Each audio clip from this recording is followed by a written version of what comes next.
Bonjour les CP, j'espère que tout le monde va bien pour cette nouvelle journée d'école à la maison. Nous allons démarrer par la date. Aujourd'hui, nous sommes jeudi 28 mai 2020. La date en abrégé s'écrit donc 28-05-20. Hier, nous étions mercredi 27 mai et demain, nous serons vendredi 29 mai. Nous allons démarrer la journée par de la lecture et par le jeu du flash des mots-outils. Aujourd'hui, les mots-outils qui vont défiler sur l'écran et que vous allez devoir lire sont les suivants. Même, celui-ci c'est le mot longtemps, on ne lit pas le G ni le P et le S à la fin du mot, ce sont des lettres muettes. Donc le G ne se dit pas, le P et le S non plus. Longtemps, c'est le mot longtemps.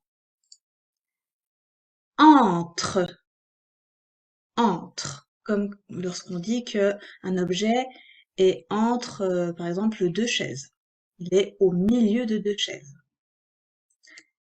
Comment, on ne dit pas le T à la fin. Comment. Pendant, là non plus, on ne dit pas le T qui est muet à la fin du mot. Pendant. Enfin, enfin. Ce petit mot, c'est le mot c'est.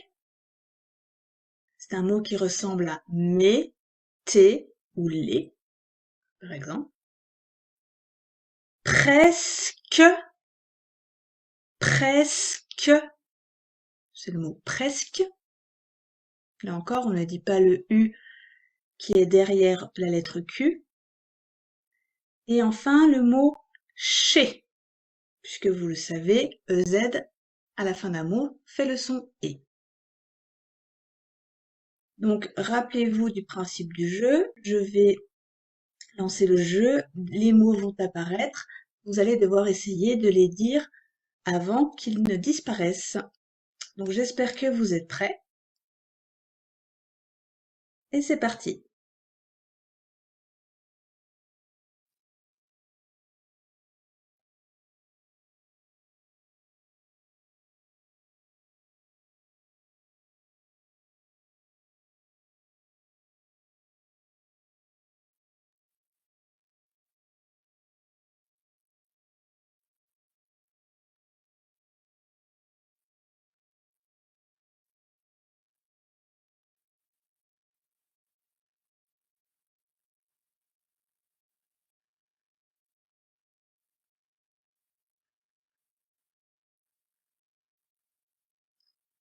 Voilà pour le jeu. Si vous vous êtes trompé pendant le jeu, vous pouvez revenir un petit peu en arrière et essayer de refaire le jeu une deuxième fois. Vous pouvez aussi revenir en arrière et compter le nombre de mots justes que vous arrivez à lire pour à chaque fois essayer de progresser et de lire de plus en plus de mots. Donc vous pouvez relancer la vidéo à chaque fois. Après le jeu du flash des mots-outils, nous allons passer à une nouvelle page du livre de lecture. Donc vous allez prendre votre livre de Salto à la page 120. Et à la page 120, nous allons parler de la lettre Y. Alors je reviendrai à cette page un petit peu plus tard. Donc la page 120 parle de la lettre Y. Et la lettre Y peut se lire de différentes manières. Première manière, c'est ce qui est dans la partie en haut à gauche de la page. Y fait le son I, comme dans le mot pyjama. Pyjama. Ici, la lettre Y est coincée entre deux consonnes, le P et le J. Donc, elle va faire le son I. Pyjama.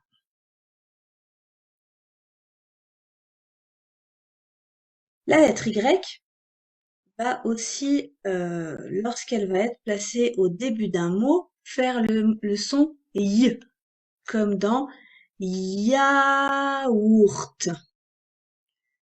Yaourt. Elle fait ici le son Y.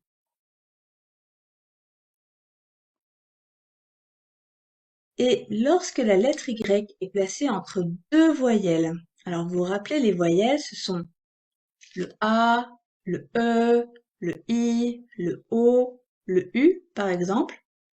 Eh bien, lorsque le Y est coincé entre ces deux voyelles, c'est-à-dire au milieu de deux voyelles, Y va être égal à 2I. Alors, on va regarder cette page. Regardez, ici, le Y, on voit dans le Y, on peut imaginer dans le Y qu'il y a un I ici et un autre I ici. Donc, il va y avoir deux I. Y égale 2I. Ça veut dire qu'il va falloir, dans sa tête, se dire que Y, ça fait 2I. Du coup, si on a le A et le Y, eh bien, on va se dire que le Y vaut 2I. Donc, c'est comme si AY était égal à AI plus encore I. Et alors, dans ces cas-là, ça va faire EI, EI, EI. Comme dans le mot un crayon, un crayon. Ici, le AY va faire EI, donc ça va faire payer, payer, payer. OY, eh bien comme Y c'est la même chose que 2I, cela va faire OI, donc OI plus I. Donc ça va faire why, why. Comme par exemple, un voyage, un voyage.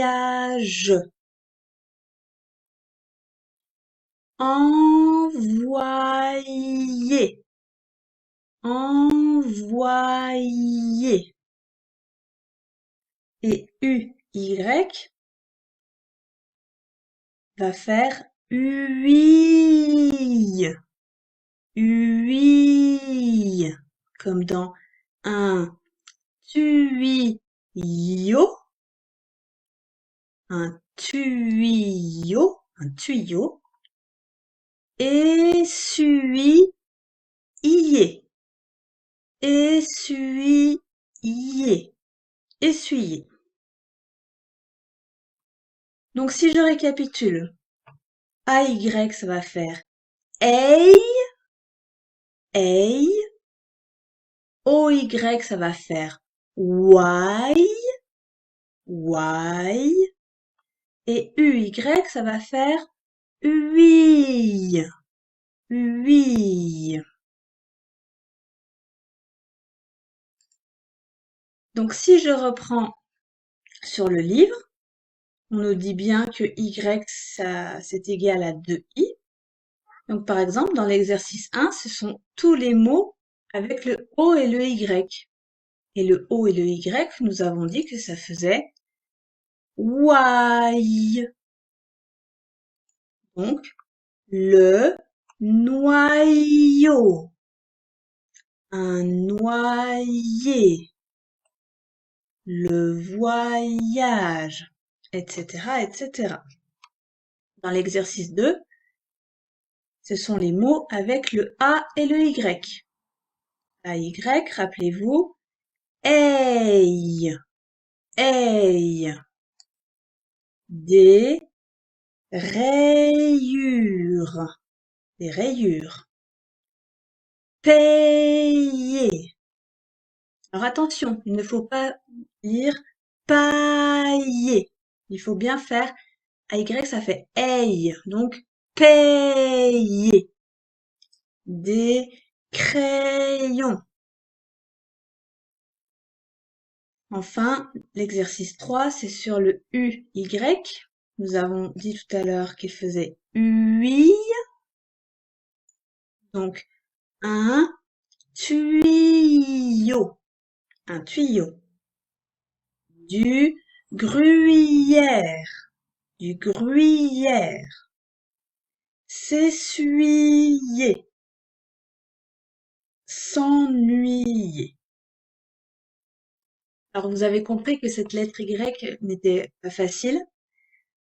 Donc, il va falloir beaucoup vous entraîner à lire les mots et les phrases de cette page.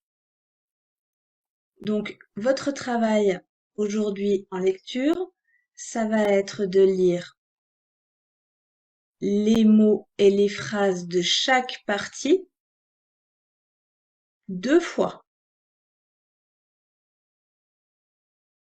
Donc, les mots de l'exercice 1 et de l'exercice 2 ici, les mots de l'exercice 1 et les phrases de l'exercice 2 à côté, et tout ceci, à chaque fois, vous devez lire 2 fois.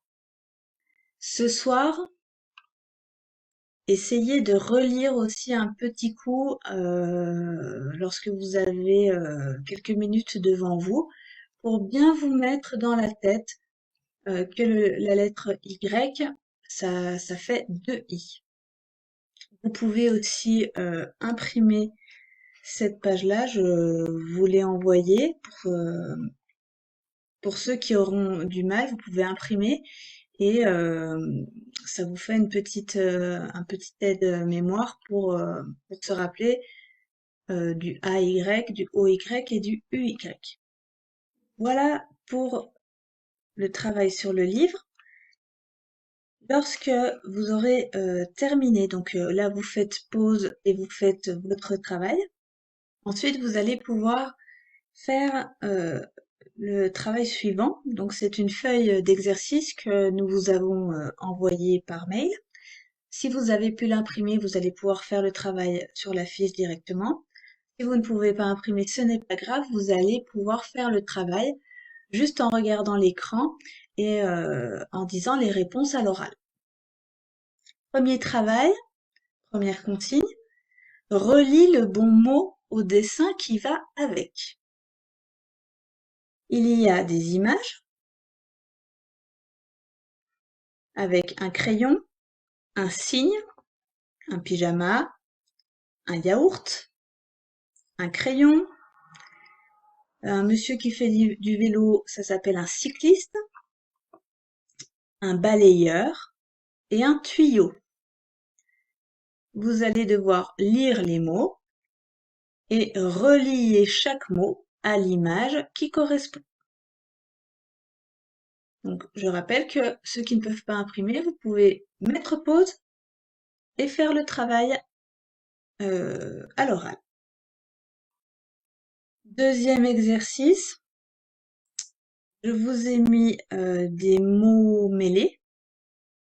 Donc, colorie les cases contenant les mots suivants.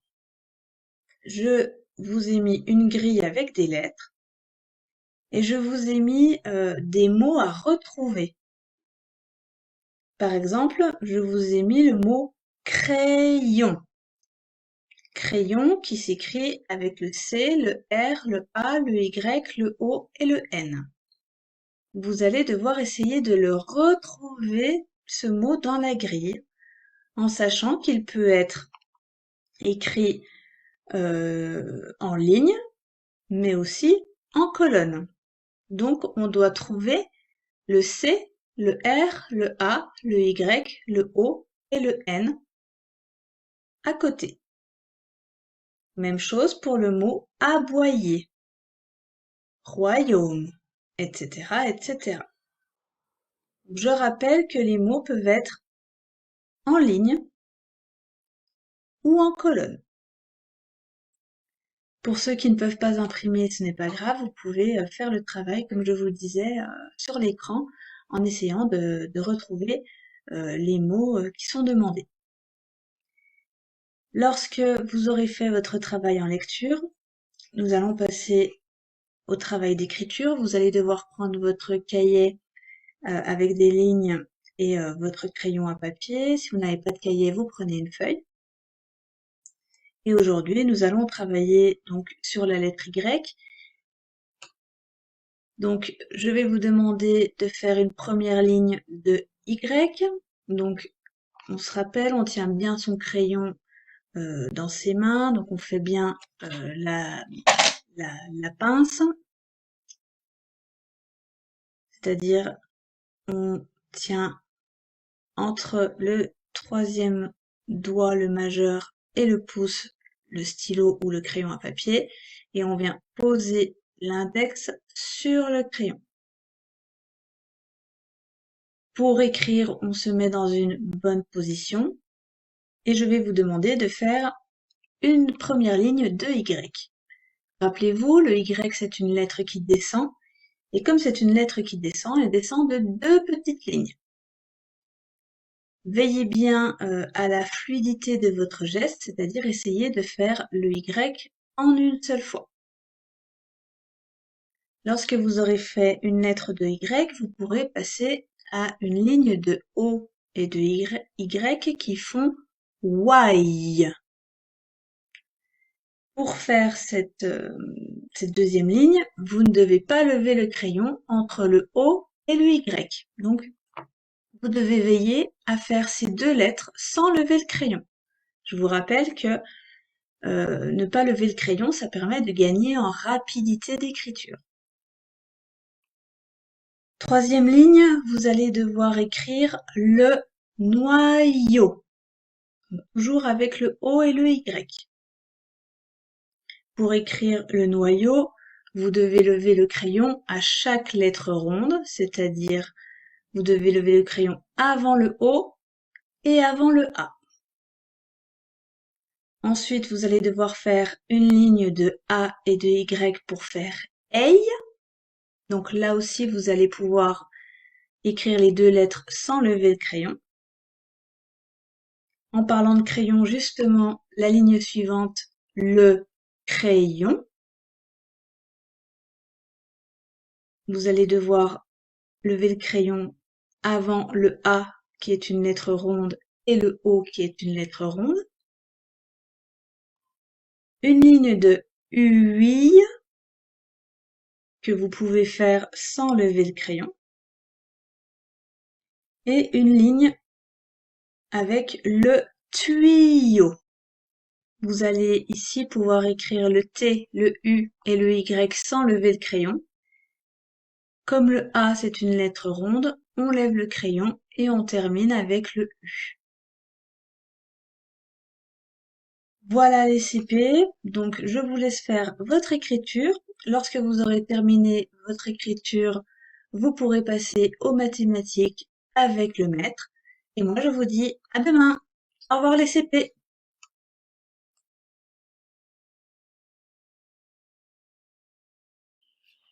Bonjour les CP, bienvenue pour cette nouvelle séance de mathématiques en ce jeudi 28 mai 2020. Cette séance d'aujourd'hui va se dérouler en 3 temps. Tout d'abord, des petits rituels jeux sur les nombres. Dans une deuxième partie, calcul mental, nous verrons comment faire pour ajouter 5 aujourd'hui.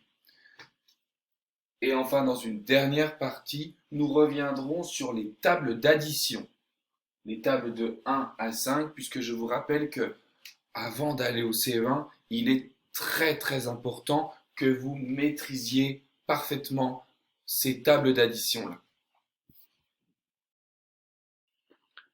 Pour commencer dans ce premier exercice, vous voyez ici 8 ronds placés les uns à côté des autres. Vous allez devoir les dessiner sur une feuille ou sur votre ardoise. Pour compléter ces ronds, vous allez devoir écrire les nombres en comptant de 10 en 10. Vous voyez, c'est écrit ici. Comptez de 10 en 10. On commence à 0, 10. Ensuite, on écrit le nombre suivant de 10 en 10. Vous récupérez votre matériel. Quand vous êtes prêt, vous cliquez sur pause et vous écrivez tous les nombres de 10 en 10 pour compléter tous ces ronds. Cliquez sur pause. Allez-y. Voilà, vous avez complété, vous avez écrit tous les nombres de 10 en 10. Eh bien, voilà ce qu'il fallait écrire. 0, 10, comme ceci. Ensuite, 20, 30, 40, 50, 60 et 70. Alors, en regardant ce tableau des nombres, eh bien, tu vas maintenant compter de 10 en 10, comme on vient de le faire, de 10 jusqu'à 70, d'abord à l'endroit, puis ensuite à rebours. On le fait une fois ensemble, ensuite tu le refais tout seul. C'est parti. 10, 20, 30, 40, 50, 60, 70. Cette fois-ci, nous allons compter à rebours à partir de 70, en comptant de 10 en 10. 70, 60, 50, 40, 30, 20, 10. Maintenant, tu cliques sur pause et tu recomptes une fois à l'endroit, une fois à rebours, de 10 jusqu'à 70. À toi de jouer. Exercice suivant. Comme hier, je vous propose une suite logique. Regardez les nombres qui s'affichent sur votre écran et essayez de trouver les 5 nombres qui complètent cette suite. Rappelez-vous la façon dont nous avons fonctionné dans la vidéo d'hier. Donc vous pouvez écrire les 3 premiers nombres, 9, 12, 15, sur votre ardoise ou votre feuille de papier. Et vous devez donc trouver les 5 nombres suivants. Cliquez sur pause, à vous de jouer.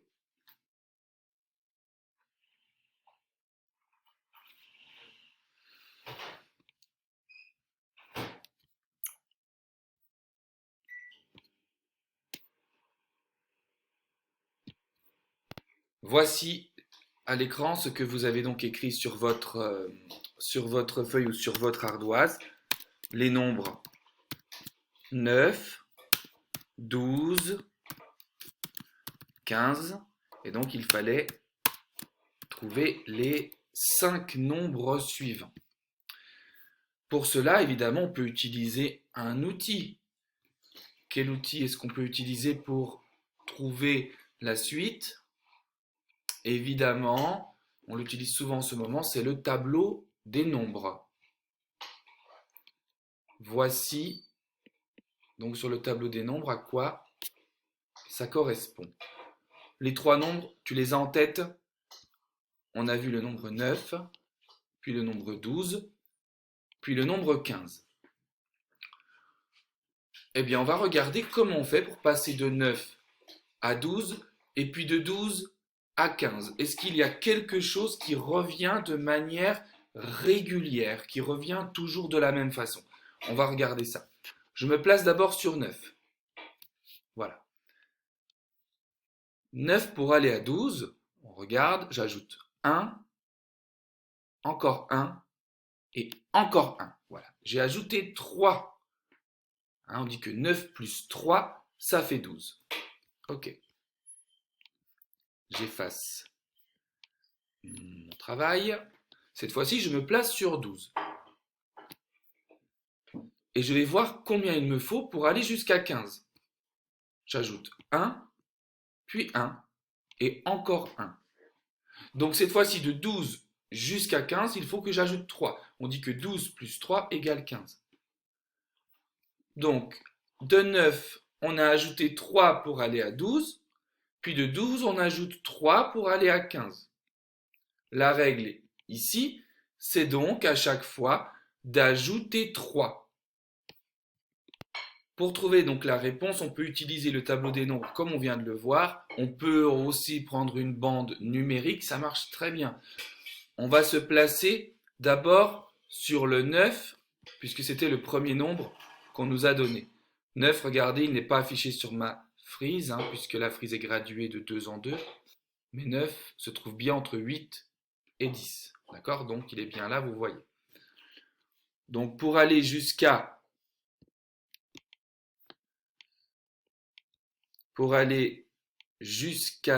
12, il fallait que j'ajoute 3. Alors attendez, je vais le remettre. Voilà. Il fallait que j'ajoute 3, comme ceci. Vous voyez, 9 plus un bond de 3, j'arrive bien sur 12. D'ailleurs, on peut mettre une marque.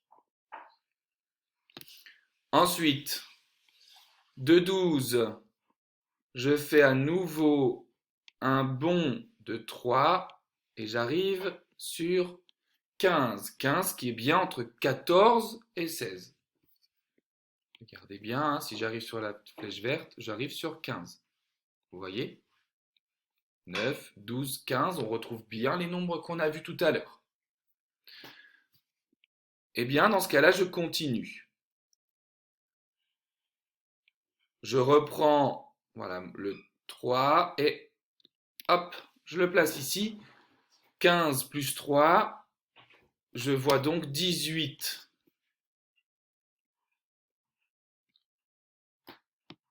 18 plus 3, regarde, 18, 19, 20, 21.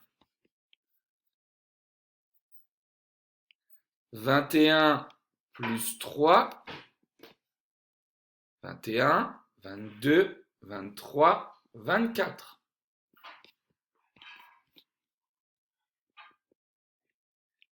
24 plus 3, 24. Je les efface.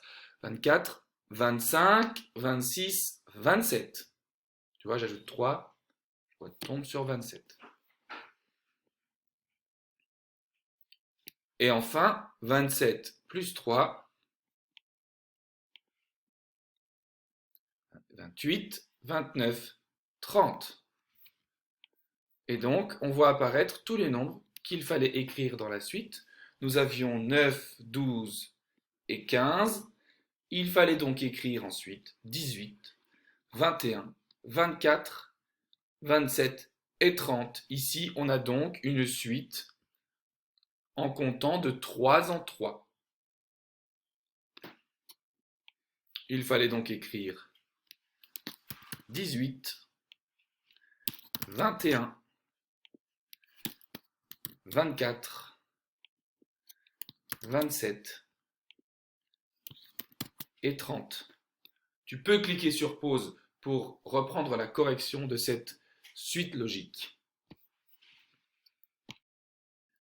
On passe à la deuxième partie de la séance de mathématiques, le calcul mental et comment on va faire pour ajouter 5. Je vous propose une petite leçon pour commencer. Cette leçon, vous le voyez, elle est en deux parties. D'abord la partie en bleu, puis la partie en vert. Et pour le moment, on va s'intéresser seulement à la partie en bleu. Quand les unités sont entre 0 et 4, eh bien, il suffira d'ajouter 5 aux unités et de garder les dizaines. Par exemple, 23 plus 5. On voit que dans 23, j'ai 3 unités. Et 3, c'est bien compris entre 0 et 4. D'accord? 3 est bien plus grand que 0, mais il est plus petit que 4. Qu'est-ce qui se passe ici? Eh bien, je vais ajouter mes 3 unités avec les 5 unités, ce qui va me donner 8 unités. Et mes dizaines, elles, regardez, ne vont pas changer, puisque là, j'ai 2 dizaines dans 23, et puis dans 5, je n'ai pas de dizaines. Donc 2 dizaines plus rien du tout, eh bien, il me reste toujours 2 dizaines. Donc vous voyez, je conserve mes dizaines, et mes unités ont changé. Voilà, c'est ce qui se passe quand les unités du nombre sont entre 0 et 4. Deuxième partie de la leçon. Quand les unités sont entre 5 et 9, eh bien, on va changer de dizaine. Exemple, 37 plus 5. Dans 37, on a 7 unités. 7, il est bien entre 5 et 9. D'accord? 7, il est plus grand que 5, il est plus petit que 9. Donc on dit qu'il est entre 5 et 9. Je vais donc ajouter mes 5 unités aux 7 unités. Qu'est-ce qui se passe quand je fais 7 plus 5? On l'a déjà vu dans les séances précédentes. Eh bien, j'obtiens 12. D'accord? Et dans 12, 12, tu sais comment on l'écrit, 12, ça s'écrit comme ça. Et dans 12, on voit une dizaine. Cette dizaine, elle va donc s'ajouter aux 3 dizaines qu'on voit dans 37. Et on va donc obtenir 42. Les 2 unités qu'on retrouve dans 12 et les 4 dizaines, c'est-à-dire les 3 dizaines de 37 et la dizaine du 12 qu'on avait trouvé. Donc tu vois, dès que j'ai ajouté 5 à un nombre qui avait plus de 5 unités, tu vois, j'ai changé de dizaine. J'en avais 3 ici, maintenant j'en ai 4.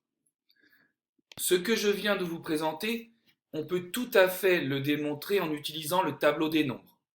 Par exemple, le nombre 23, si j'ajoute 5, 1, 2, 3, 4, 5, regarde, 23, il a bien 3 unités, il en a donc moins de 5, eh bien, je reste dans la famille des 20 et j'arrive à 28.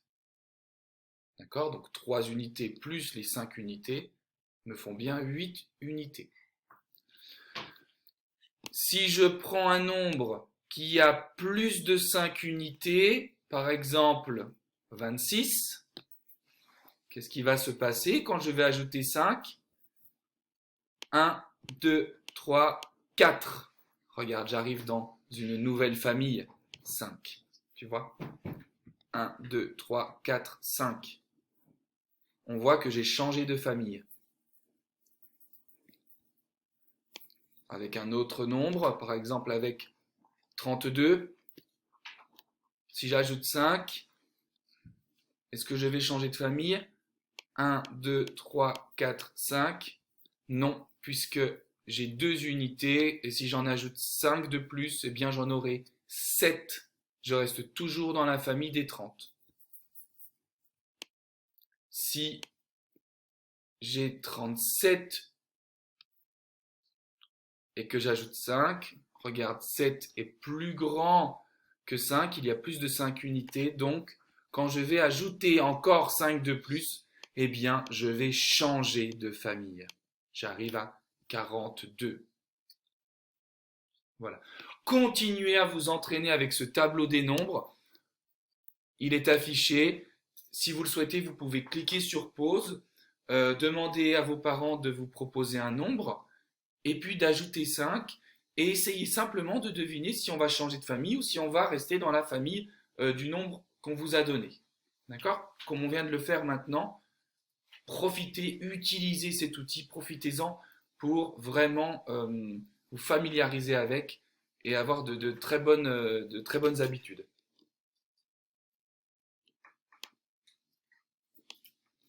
Alors maintenant qu'on a vu comment faire pour ajouter 5, on va faire une dernière démonstration. Une toute dernière, en utilisant encore un matériel différent. Très important de varier le matériel. Eh bien, on va essayer par exemple avec le nombre 22. Donc je vais représenter 22 avec des barres et des cubes. Ici, j'ai 2 dizaines, donc on voit bien 20.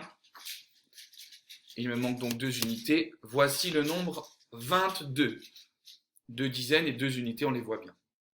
Que se passe-t-il quand j'ajoute 5? Eh bien, j'ajoute. Allez-y. 1, 2, 3, 4, 5. Regardez. J'avais 2 unités, j'en ai ajouté 5. Je n'ai toujours pas une nouvelle dizaine. On le voit. Je suis toujours dans la famille des 20 et je suis maintenant à 27. En plus, c'est écrit en bas. On voit bien le 5 et encore les 2 qui font 7. Cette fois-ci, je vais prendre un autre nombre. Je vais prendre le nombre 28. Donc 28, 2 dizaines et 8 unités. 1, 2, 3, 4, 5, 6, 7, 8. Voici le nombre 28. Il a 8 unités. 8 unités, c'est plus que 5 unités. D'accord? C'est bien compris entre 5 et 9, comme on l'avait vu ici. Donc, qu'est-ce qui va se passer quand je vais rajouter encore 5 de plus? On regarde ensemble. 1, 2, 3, 4, 5. Qu'est-ce que je vois apparaître ici? Une nouvelle dizaine.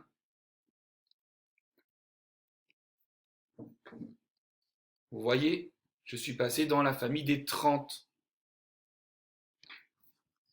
Maintenant que j'ai terminé cette démonstration, eh bien, tu vas recopier ces calculs sur ton ardoise ou sur ta feuille de papier et tu vas écrire les résultats. Tu vas chercher les résultats. Rappelle-toi bien, si le nombre est entre 0 et 5, je ne change pas de dizaine. S'il est entre 5 et 9, je change de dizaine. Regarde bien, observe bien. N'hésite pas à utiliser une bande numérique ou un tableau des nombres si tu en as besoin.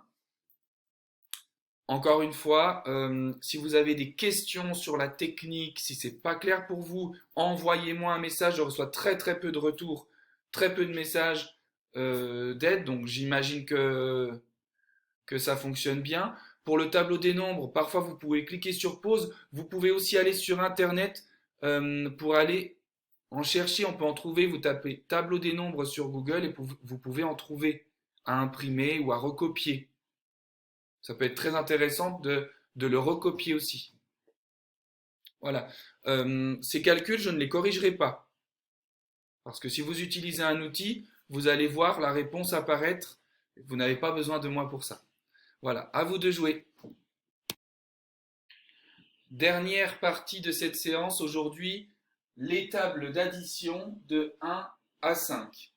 Les tables d'addition, c'est quelque chose qu'on travaille vraiment depuis le tout début d'année, que les enfants ont normalement dans leur pochette, dans la partie mathématiques. Pour ceux qui en ont besoin, je rajouterai dans les documents que j'envoie par mail la liste que vous voyez à l'écran avec les tables de 1 à 5. Plusieurs choses. Il y a sans doute beaucoup de résultats que les enfants connaissent dans ces 5 tables-là. Donc, le but, ce n'est pas de faire apprendre ce que l'enfant connaît déjà. D'accord? Si tu connais déjà certaines opérations, eh bien, ces opérations, tu n'as pas besoin de les réapprendre. C'est important. Donc, vous pouvez commencer par demander à un parent ou un grand frère, une grande sœur, de vous dire des opérations et vous devez dire le résultat. Mais vous devez le dire très vite. Si vous donnez le résultat immédiatement, on va dire en moins de 3 secondes, eh bien, ça veut dire que vous connaissez l'opération. Par exemple, si je vous dis 1 plus 1, ça fait 2. On voit comme ça. En plus, ça fait super. Eh bien, si vous connaissez 1 plus 1, je vous propose que vous coloriez la case en vert. Comme ça, vous savez que vous la connaissez. C'est une opération qu'on n'a pas besoin de réapprendre. Et on va fonctionner avec comme ça pour toutes les opérations de ce tableau. Et on va se faire interroger par un parent. 1 plus 3, si vous dites 4 très rapidement, eh bien vous coloriez aussi en vert. 4 plus 1, si vous répondez très rapidement 5, vous coloriez aussi en vert. Petit à petit, vous allez voir plein de cases vertes. Ça veut dire que ces cases vertes, vous les connaissez, les opérations, et vous n'avez pas besoin de les réapprendre. Il faudra réapprendre celles qui ne sont pas coloriées en vert, celles pour lesquelles vous n'avez pas la réponse tout de suite, ou vous avez mis trop de temps à la donner. Ça, c'est le premier exercice. Eh bien, vous pouvez commencer à vous entraîner à les réciter. Vous pouvez cliquer sur pause ou le faire tout à l'heure à la fin de la vidéo.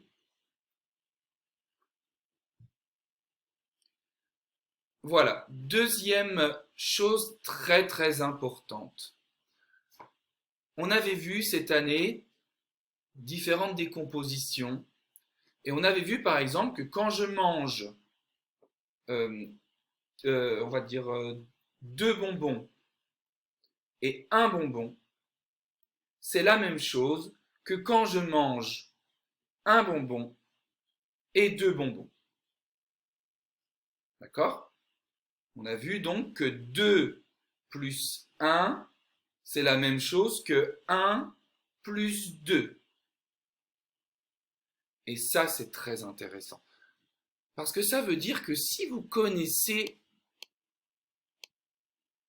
1 plus 2 est égal à 3, ça veut dire que vous connaissez aussi 2 plus 1 qui est aussi égal à 3. 1 plus 2, c'est la même chose que 2 plus 1. Donc quand je connais par exemple 4 plus 1, je connais donc aussi 1 plus 4 que je peux donc aussi colorier. Voilà. Donc finalement, on n'a pas tant d'opérations que ça à apprendre par cœur. On se rappelle aussi que la table du 1, on la connaît bien puisque cette semaine, on a rappelé comment on faisait pour ajouter 1. C'est le nombre suivant. 1 plus 2, c'est comme 2 plus 1, c'est le nombre après 2, c'est 3. 1 plus 5, c'est comme 5 plus 1, c'est le nombre après 5, c'est 6. Voilà, donc on a différentes techniques comme ceci qui vont nous permettre de bien connaître ces tables. Et aujourd'hui, eh bien, vous allez simplement, pour terminer cette séance, vous entraîner à les réciter et à réapprendre celles qui vous gênent, celles que vous n'arrivez pas à mémoriser. Donc je vous l'ai dit, on peut interroger en demandant l'opération. 1 plus 2 égale, et vous devez dire la réponse, 3. On peut faire aussi le contraire. Là, je m'adresse aussi aux parents, aux grands frères et grandes sœurs. On peut dire par exemple, dis-moi une opération qui fait 5. On a par exemple 2 plus 3, ici. Si tu as trouvé, tu peux colorier en vert. On a aussi 4 plus 1. On a aussi 1 plus 4. On a aussi 3 plus 2. Tu vois, on a plusieurs opérations qui font 5. On a aussi 5 plus 0. Et on peut alterner. Parfois, on demande l'opération, parfois, on demande le résultat.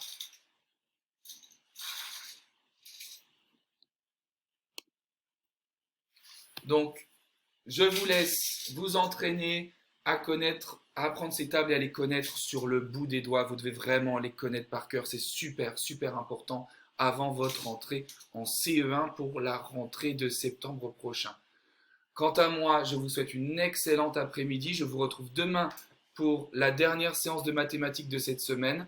Passez une bonne après-midi. À demain. Au revoir.